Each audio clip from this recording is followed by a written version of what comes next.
Ah, you caught me. I was just having a thought.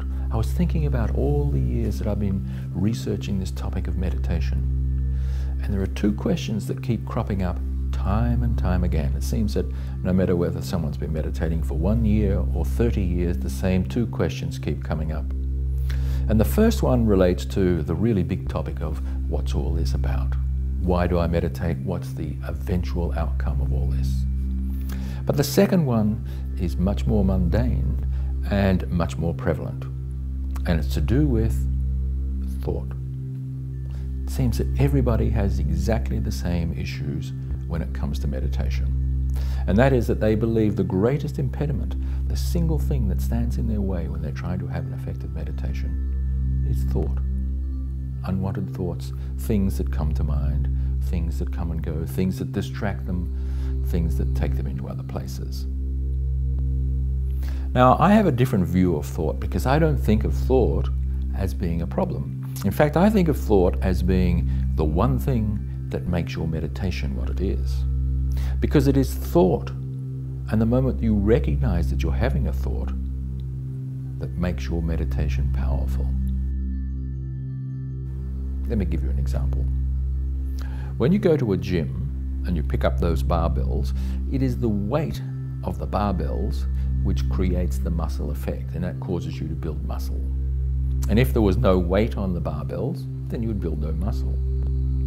Now, I tend to see thought and barbells pretty well in the same sort of area, because it is the moment that you have a thought and then say, hey, I'm thinking, and then move over back to your meditation. It is in that moment that you strengthen your meditation. It is that moment of recognition that you perfect your meditation practice.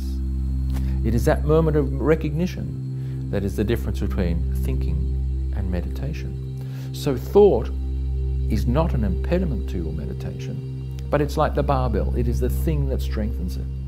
It is the one element that takes you from being a thinker and makes you a meditator. So what I'm going to do is give you a simple way of being able to deal with what comes along so that it doesn't become an intrusion. It doesn't become something that you lose sleep over. Because it's not the fact that thoughts exist that impede your meditation, it's the fact that you get involved with thoughts. And if thoughts could come and thoughts could go and you didn't get involved with them, you'd have no trouble. In fact, you could keep meditating the whole time, watching the passage of thoughts come and go, and never feel that you're being interrupted again. Because the key here is simply to be observing the thought, but not participating in it. To watch the thought as it comes and goes, but not to engage it.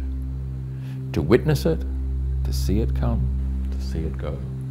But at no stage to treat it in any way other than here's something that comes and goes. Just as an itch might come and go, a thought may come and go. And there is a little technique that you can use which will help you to see thought in this way and to treat it with this degree of neutrality so that you can watch it come and watch it go and not get involved. And it works like this. If you were to imagine yourself sitting in a room with a window that looks out over the street. And as you sit there, you see people walk past the window, they walk that way, and they walk that way. And they momentarily come into your awareness, and they pass. They momentarily come into awareness, and they pass. And this is the nature of people going past your window. People go that way, people go that way, they come, they go. But it is only when you run outside and try to engage in one of those people and call them back, or to see what they're wearing, or to observe where they're heading, that you get involved with them. Now imagine what would happen if you could think of thoughts in exactly that way.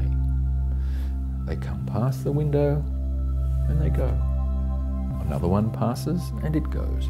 But at no stage do you run out and try to get involved with it. You just observe the fact that it comes and goes. And you observe it in a completely neutral, dispassionate way. So if you could just change your perception of thoughts and consider them as something that just comes and goes and doesn't involve you in any particular way at all, then suddenly they do not interrupt your meditation. And you can have the most beautiful meditations with thoughts coming and going as if they're just breezes brushing past your face. and they have no effect on you whatsoever, because you know that it is the engagement of the thought rather than the thought itself which interrupts your meditation.